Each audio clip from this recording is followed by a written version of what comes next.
नमस्कार दोस्तों, मैं हूं संजय और आप लोग देख रहे हैं डी सीरीज मुंबई। दोस्तों, अभी आईपीएल का सीजन चल रहा है और आप सभी को पता ही होगा कि हमारे देश में आईपीएल का कितना बड़ा क्रेज है। कुछ लोग तो अपने इंपॉर्टेंट काम को छोड़कर पहले आईपीएल देखना पसंद करते हैं। लेकिन गाइज, क्या आपने कभी सोचा है कि जब आईसीसी यानी इंटरनेशनल क्रिकेट काउंसिल के द्वारा दो देशों के बीच इंटरनेशनल मैच कराया जाता है तो फिर बीसीसीआई ये आईपीएल मैच का टूर्नामेंट क्यों कराती है? तो गाइज, इसका कारण है आईपीएल टीम्स और बीसीसीआई को होने वाली करोड़ों की कमाई। तो गाइज, आइए जानते हैं आईपीएल से होने वाले करोड़ों का बिजनेस मॉडल को। गाइज, सबसे पहली बात, आईपीएल का फुल फॉर्म होता है इंडियन प्रीमियर लीग और आईपीएल का अनाउंसमेंट बीसीसीआई ने 13 अप्रैल 2007 को किया था और आईपीएल का फर्स्ट मैच 18 अप्रैल 2008 को हुआ था और उसके बाद से अभी तक यानी 2008 से लगातार मई और जून के महीने में आईपीएल मैच होता है इंडिया में। गाइज, इस साल यानी 2023 को जो टीम आईपीएल का फाइनल मैच जीतेगी उसे सिर्फ 20 करोड़ रुपए मिलेंगे और जो फाइनल मैच हारेगी उस टीम को सिर्फ 12.5 करोड़ रुपए मिलेंगे। यानी विनिंग टीम को 20 करोड़ रुपए और रनर अप टीम को सिर्फ 12.5 करोड़ रुपए मिलेंगे और जो टीम क्वालिफाइड 2 मैच हारेगी यानी सेमीफाइनल मैच हारेगी उसे 7 करोड़ और एलिमिनेटर मैच जो टीम हारेगी उसे 6.7 करोड़ मिलेंगे। गाइज, अब आप कहेंगे कि भैया आप बोल रहे हो कि जब जो टीम फाइनल मैच जीतेगी उसे 20 करोड़ मिलेंगे, उसके लिए आप बोल रहे हो कि सिर्फ 20 करोड़ मिलेंगे, तो क्या ये 20 करोड़ रुपए कम है क्या? तो गाइज, एक बात मैं आपको बता दूं कि हमारे लिए और आपके लिए 20 करोड़ रुपए बहुत हो सकते हैं, लेकिन एक आईपीएल टीम के लिए 20 करोड़ रुपए बहुत ही कम रकम होती है। उसके लिए ये 20 करोड़ कुछ भी नहीं होता है, क्योंकि एक आईपीएल टीम का खर्चा ही आता है लगभग 200 करोड़ रुपए। जी हाँ, एक सीजन में एक आईपीएल टीम का खर्चा लगभग 200 करोड़ रुपए होता है। उसके बाद अगर फाइनल मैच जीतने के बाद सिर्फ 20 करोड़ मिलेंगे तो बताइए उसके लिए 20 करोड़ कुछ है? 200 करोड़ खर्च करने के बाद 20 करोड़ तो उसके लिए कुछ भी नहीं हुआ। फिर आप कहेंगे कि भाई जब 200 करोड़ रुपए खर्च करेगी कोई टीम, जैसे कि मुंबई इंडियंस की मालकिन है नीता अंबानी और कोलकाता नाइट राइडर्स जो टीम है उसका मालिक है शाहरुख खान, तो ये लोग 200 करोड़ रुपए अपने टीम पर खर्च करेंगे। उसके बाद अगर फाइनल मैच जीतेगा तब जाके 20 करोड़ का प्राइज मिलेगा और नहीं जीतेगा तब तो वो भी नहीं मिलेगा। तो फिर क्या मतलब हुआ इस मैच को खेलने का? ये इतनी घाटे की सौदा कौन करेगा? फिर लोग क्यों करते? फिर आईपीएल मैच क्यों होता है? तो गाइज, मैं आपको एक बात बता दूं कि ये जो विनिंग प्राइज जो होता है, जो ये पैसा मिलता है जीतने का, वो समझिए आईपीएल टीम को और उसके खिलाड़ी के लिए एक टिप का काम होता है। आईपीएल से होने वाले यानी आईपीएल से आईपीएल टीम को और बीसीसीआई को होने वाले मोटी कमाई का जरिया कुछ और ही होता है। आइए उस पर बात करते हैं। तो गाइज, बात कुछ ये है कि आईपीएल टूर्नामेंट के मुख्य 4 कंपोनेंट होते हैं। पहला बीसीसीआई, दूसरा आईपीएल टीम्स, तीसरा ब्रॉडकास्टर्स और चौथा स्पॉन्सर्स। गाइज, पहला जो है बीसीसीआई, उसी के अंडर में सारा काम होता है। यानी मेन जो होता है वो बीसीसीआई जो भारत का क्रिकेट कंट्रोल का बोर्ड है। उसके बाद जो बीसीसीआई है वही इस टूर्नामेंट को कराता है और जो दूसरा है आईपीएल टीम्स जो ये आईपीएल का मैच खेलती है और तीसरा ब्रॉडकास्टर्स बताया। ब्रॉडकास्टर मतलब जो ब्रॉडकास्ट करता है इस मैच को का प्रसारण करता है टेलीविजन पे और ओटीटी प्लेटफॉर्म पे, और चौथा है स्पॉन्सर्स जो इस मैच को स्पॉन्सर करता है। तो गाइज, अब बात करते हैं कि बीसीसीआई और आईपीएल टीम्स को करोड़ों की कमाई इस आईपीएल टूर्नामेंट से होती कैसे है। तो गाइज, इस कमाई का मुख्य दो जरिया होता है, यानी 2 जगह से पैसे आते हैं। पहला स्पॉन्सर से और दूसरा ब्रॉडकास्टर को ये आईपीएल मैच को ब्रॉडकास्ट करने का राइट्स दे करके। अब पहली बात करते हैं स्पॉन्सर से पैसा कहां से आता है, स्पॉन्सर क्या होता है। तो गाइज, स्पॉन्सर भी 2 प्रकार के होता है। एक होता है टाइटल स्पॉन्सर और दूसरा होता है ऑफिशियल स्पॉन्सर। तो गाइज, इस साल का टाइटल स्पॉन्सर है टाटा, यानी टाटा कंपनी ने टाइटल स्पॉन्सर लिया है। यानी आप इस साल सुनेंगे टाटा आईपीएल हो रहा है। तो वही है, उसका लोगो एकदम हमेशा हर आईपीएल के हर जगह पे जहां आईपीएल लिखाता है वहां पे पहले ही से टाटा का लोगो और टाटा लिखता है। तो वो टाटा जो है वो टाइटल स्पॉन्सर किया हुआ है। उसके बाद एक होता है दूसरा ऑफिशियल स्पॉन्सर। ऑफिशियल स्पॉन्सर जैसे मैच के जब ओवर खत्म होता है तब पावर प्ले होता है तब कुछ भी जब मैच में बीच बीच में रुकता है तो दूसरे स्पॉन्सर का नाम लेता रहता है, जैसे ड्रीम 11 का नाम लेगा, पेप्सी का नाम लेगा, सी-टेट टायर होगा, इस सब का नाम लेता रहता है मैच के बीच बीच में। तो वो सब और क्या होता है, ऑफिशियल स्पॉन्सर होता है।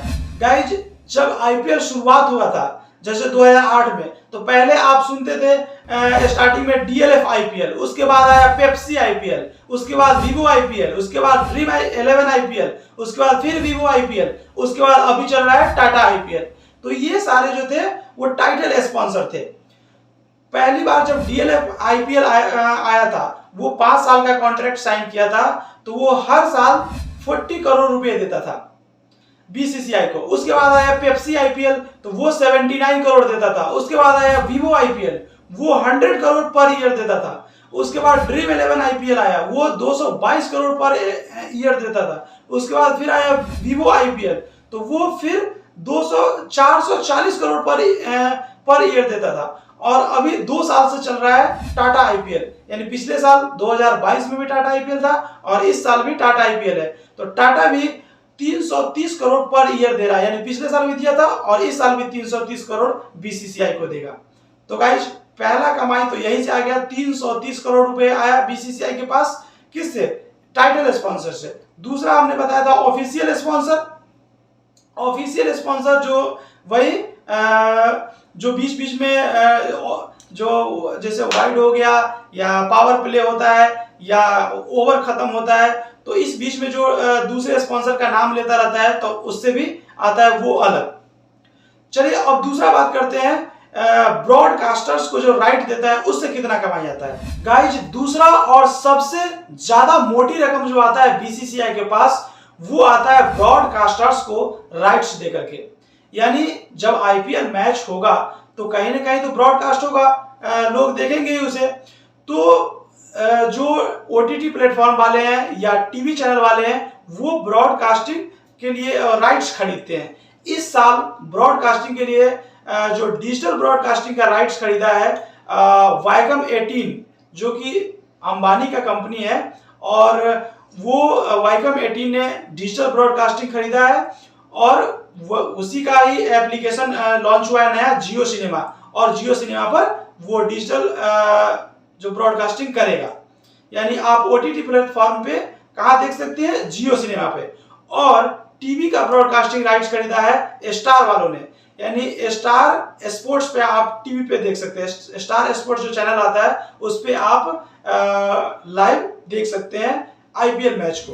गाइस ब्रॉडकास्टिंग राइट्स की बात करें तो जब आईपीएल मैच शुरू हुआ था 2008 में, तो पहला 10 साल, शुरू के 10 साल ब्रॉडकास्टिंग का राइट्स सिर्फ सोनी वाले के पास था और वो खरीदा था 8,200 करोड़ में। यानी 10 साल के लिए ब्रॉडकास्टिंग का राइट्स खरीदा था 8,200 करोड़। यानी अगर पर ईयर की बात करें तब भी 820 करोड़ पर ईयर आईपीएल के यानी बीसीसीआई को देता था आईपीएल के मैच को ब्रॉडकास्ट करने के लिए सोनी। उसके बाद 10 साल बाद फिर स्टार स्पोर्ट्स ने यानी स्टार ने ब्रॉडकास्टिंग का राइट्स खरीदा था, जिससे कि हॉट स्टार पे भी, डिज्नी प्लस हॉट स्टार पे आप लोग देखते थे। वो 5 साल के लिए राइट्स खरीदा था और 5 साल के लिए जो खरीदा था वो कितने में खरीदा पता है, 16,400 करोड़ में खरीदा था। यानी अगर पर ईयर की बात करें तब भी 3,280 करोड़ होता है।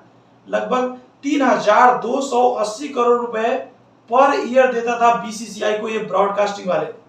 उसके बाद अभी इस साल उसका भी 5 साल का कॉन्ट्रैक्ट खत्म हो गया है, तो इस साल फिर जियो सिनेमा पे आया है और स्टार वाले ने खरीदा है।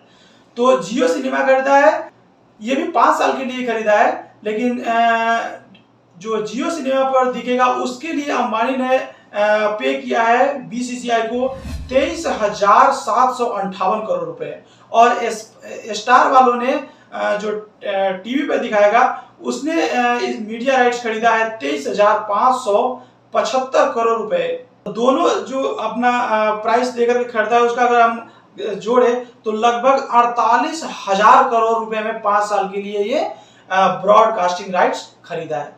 गाइज अगर 5 साल के लिए 48,000 करोड़ में खरीदा है तो एक साल के लिए अगर हम बात करें तब भी 9,600 करोड़ रुपया दिया है। यानी एक साल, यानी इस अगर 2023 की बात करें तो सिर्फ इस 2023 में ब्रॉडकास्टर से बीसीसीआई को कितना आएगा, 9,600 करोड़ रुपए आने वाला है। और टाटा आईपीएल सिर्फ इस साल के लिए देगा 330 करोड़ रुपए। तो गाइज अगर इस सब को अगर हम जोड़े तो लगभग मान लेते हैं 10,000 करोड़ रुपए आएगा। तो एक साल में 10,000 करोड़ रुपए किसको आया, बीसीसीआई के पास आता है। तो गाइज अब बीसीसीआई के पास आ गए कितने, एक साल में लगभग 10,000 करोड़। तो आप कहेंगे बीसीसीआई के पास आए तो फिर आईपीएल टीम्स के पास क्या हुआ। आईपीएल टीम तो जो होता है वो किसी पार्टिकुलर पर्सन का होता है या किसी कंपनी का होता है। जैसे पार्टिकुलर पर्सन मतलब नीता अंबानी के पास है, शाहरुख खान के पास है, या प्रीति जिंटा के पास है, और या कोई कंपनी जो होती है वो भी आईपीएल टीम रखती है। तो इन लोगों का क्या फायदा हुआ, तो इन लोगों को भी फायदा होता है। क्या है कि जो बीसीसीआई के पास जितना रुपया आता है उसका 50% बीसीसीआई अपने पास रखता है और 50% इन आईपीएल टीम्स को बराबर बराबर दे देता है। तो अगर इस साल लगभग 10,000 करोड़ रुपए आया है बीसीसीआई के पास, तो उसमें से अगर 5,000 करोड़ रुपया बीसीसीआई रख लेंगे तभी बीसीसीआई के पास को कितना फायदा हुआ, एक साल में 5,000 करोड़ रुपए गाइज। और 5,000 करोड़ अगर हम टीम्स को भी दे दे तो इस साल 10 टीम है, तो 10 टीम को अगर 5,000 करोड़ रुपए अगर 10 टीम को दे दे तो एक टीम को फिर भी 500 करोड़ रुपए मिलता है। अब गाइज अगर 200 करोड़ रुपए खर्च हुआ, अब 500 करोड़ रुपए आया, फिर भी 300 करोड़ रुपए का फायदा हुआ कि नहीं हुआ। तो ये है कमाई का जरिया। इसके अलावा अगर कोई जो टीम मैच जीतती है तो उसे अगर फाइनल मैच जीते तो कितना रुपया आएगा, 20 करोड़ रुपए। तो वो 20 करोड़ रुपए जो होता है उसमें से 50% जो टीम का ऑनर होता है वो अपने पास रख लेता है और 50% को जो खिलाड़ी होते हैं उसके बीच में बराबर बराबर बांट दिया जाता है। इसके अलावा आईपीएल टीम को एक और आमदनी का स्रोत होता है, जो टीम के जो जर्सी होता है खिलाड़ी के ऊपर, उसके ऊपर भी आप देखेंगे कि बहुत सारा स्पॉन्सर रहता है। तो ये स्पॉन्सर का पैसा भी जो आईपीएल टीम होता है, टीम के ऑनर होता है, उसके पास आता है। तो आईपीएल टीम को आप समझ सकते हैं कि कितना फायदा हुआ उसके ऑनर को। उसके अलावा खिलाड़ी को भी फायदा हुआ कि खिलाड़ी तो सबसे पहले बिकता है, सब अपने अपने अपना अपना सबका एक वैल्यू होता है, ब्रांड वैल्यू होता है कि हमें कितना मिलेगा, हमें कितना मिलेगा, उस हिसाब से अपना वो बिकता है। उसके अलावा अगर मैच जीता तो उसमें से भी पैसा जो आता है तो आधा रख लिया ऑनर टीम और आधा में से खिलाड़ी को बांट दिया। मान लीजिए अगर कोई टीम जीत जाती है फाइनल मैच तो उसे मिलेंगे 20 करोड़। 20 करोड़ में से अगर उसके ऑनर 10 करोड़ रख भी लिए तो 10 करोड़ तो फिर टीम को बांटेंगे। तो लगभग 11 प्लेयर होता है, फिर भी लगभग मानिए थोड़ा कम, लेकिन 1-1 करोड़ रुपए पर प्लेयर को मिलेगा। उसके अलावा जो जब मैच में आप देखते होंगे मैन ऑफ द मैच होता है, और भी जब अच्छा करता है तो उसको अलग अलग प्राइज जो होता है दिया जाता है। तो इसीलिए सारे खिलाड़ी भी चाहते रहते हैं कि हमारी टीम मैच जीते, हमारी टीम मैच जीते, ताकि कुछ अलग जो एक्स्ट्रा पैसा मिलता है वो तो मिले ही। उसके अलावा जो टीम मैच जीतती है उसको होता क्या है कि उसका ब्रांड वैल्यू बढ़ता है। ब्रांड वैल्यू बढ़ता है यानी लोग उस टीम को ज्यादा पसंद करते हैं, और जब आपको लोग ज्यादा पसंद करेंगे तो क्या होगा कि स्पॉन्सर जो जर्सी पे स्पॉन्सर होता है वो स्पॉन्सर आपकी जर्सी पे ज्यादा आएंगे और आपको पैसे भी ज्यादा देंगे। तो यही कारण है कि सारी टीम चाहती रहती है कि मेरा टीम जीते तो मेरा टीम जीते। उसके बाद जब टीम जीतेगा तो प्लेयर की भी वैल्यू बढ़ती है, ब्रांड वैल्यू बढ़ती है। तो यही होता है, आईपीएल टीम जीते या ना जीते, आईपीएल टीम के ऑनर को तो काफी ज्यादा फायदा होता ही है। और अगर जीते तो और ब्रांड वैल्यू बढ़ता है उस टीम का, उससे और फायदा होता है। उसके अलावा गाइस जो टिकट जब हम आईपीएल मैच देखने जाते हैं तो टिकट लेकर जाते हैं ना, तो उसमें भी लगभग ऐसा माना जाता है कि एक मैच में लगभग 4 करोड़ का टिकट बिकता है। तो उसमें से 80% जो प्राइस होता है वो ऑनर को दे दिया जाता है, आईपीएल मैच के ऑनर को, और 20% जो जिस स्टेट में होता है उस स्टेट के क्रिकेट काउंसिल को दे दिया जाता है। तो आप समझ सकते हैं आईपीएल टीम के ऑनर को इधर से भी पैसे आ गए। तो कुछ इस टाइप से कमाई होता है आईपीएल टीम्स को और बीसीसीआई को। तो गाइस उम्मीद करता हूं आप आईपीएल के इस करोड़ों के बिजनेस मॉडल को आप जरूर समझ पाए होंगे। गाइस एक बात और मैं फिर से याद दिलाना देना चाहता हूं कि 22 अप्रैल 2023 को मैं खुद आईपीएल मैच देखने जा रहा हूं मुंबई के वानखेड़े स्टेडियम में, जो कि मुंबई इंडियंस और पंजाब किंग्स के बीच होने वाला है। तो उसका मैं ब्लॉग भी बनाऊंगा और आप सभी को दिखाऊंगा इसी चैनल पे। तो अगर आप नए हैं तो मेरे चैनल को सब्सक्राइब जरूर कर लीजिएगा ताकि वो ब्लॉग आपको छूटे ना। और वीडियो अगर पसंद आया हो तो लाइक कीजिएगा, शेयर कीजिएगा और चैनल को सब्सक्राइब कीजिएगा। चलिए गाइस मिलते हैं किसी नए वीडियो में, तब तक के लिए बाय बाय, जय हिंद, जय भारत।